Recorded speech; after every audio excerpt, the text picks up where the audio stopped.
Perkenalkan, nama saya Rizdo Nebaho dengan NIM 20.04.01.180. Di sini saya akan membahas mengenai bab 9, yaitu mengenai pusat massa dan momentum linear. Memasuki ke bab 9, yaitu mengenai pusat massa dan momentum linear. Pusat massa, gerak atau yang bisa disebut dengan gerak bola yang dilempar di udara membentuk lintasan parabola seperti gambar contoh ini, atau gerakan tongkat atau kunci geris yang dilemparkan di udara membentuk lintasan rumit. Ini contohnya atau gambarnya. Atau setiap dari dongkrak atau kunci yang bergerak berbeda. Dan ini adalah contoh dari animasi yang didefinisikan di atas.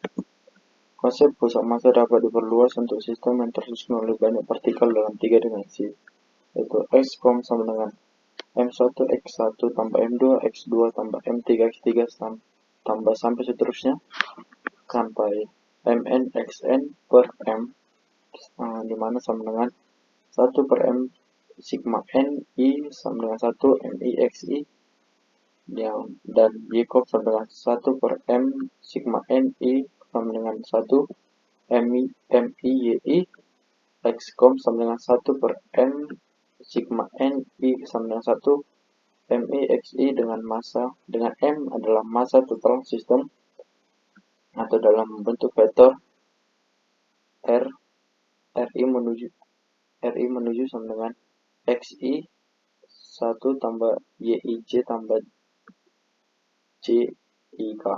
Pusat massa dituliskan R menuju kom sama dengan X I tambah Y J tambah X K, yang dimana R menuju kom sama dengan 1 per M sigma N I sama dengan 1 Mi R menuju 1. Hukum Newton kedua sistem partikel. Bagaimana suatu gaya eksternal dapat menggerakkan pusat massa sistem partikel?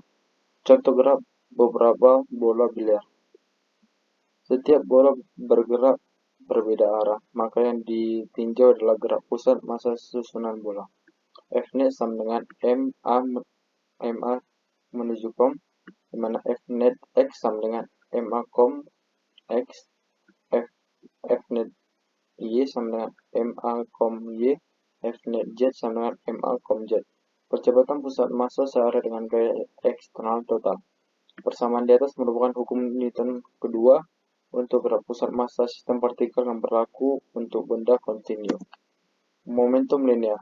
Momentum linear didefinisikan sebagai perkalian massa dan kecepatan. P menuju sama dengan mv, di mana satuannya adalah kilogram per meter per sekon kuadrat. Benda yang bergerak dengan arah sembarang akan memiliki 3 komponen momentum. Px sama dengan mvx, Py sama dengan mvy, Pz sama dengan mvz. Hukum Newton kedua dapat dinyatakan dengan relasi momentum linear dan gaya resultan. Sigma F sama dengan dp per dt sama dengan d buka kurung mv per dt. Laju perubahan momentum partikel terhadap waktu sama dengan gaya total yang bekerja pada partikel. Jika gaya total yang bekerja pada benda adalah 0, maka turunan momentum terhadap waktu atau momentum konstan. P sama dengan mv atau konstan. Momentum linear total sistem partikel sama dengan penjumlah momentum linear masing-masing partikel. P menuju sama dengan P1 tambah P2 tambah P3 sampai seterusnya sampai Pn. Sama dengan M1 V1 tambah M2 V2 tambah M3 V3 sampai seterusnya sampai Mn Vn, di mana P menuju sama dengan M Vcom. Dengan kata lain, momentum linear total sistem partikel adalah partikel tunggal bermassa M yang bergerak dengan kecepatan Vcom. Kekekalan momentum linear. Jika resultan gaya eksternal yang bekerja pada sistem partikel sama dengan 0 atau sistem terisolasi dan tidak ada partikel yang keluar atau masuk ke dalam sistem atau sistem tertutup, maka Fnet sama dengan 0 dan dp per dt sama dengan 0. P di sini adalah P menuju sama dengan konstan. Hukum kekekalan momentum linear atau PI sama dengan PF. Momentum linear total pada keadaan awal saat T sama dengan 0 sama dengan momentum linear total pada keadaan di akhir atau setelah T tertentu.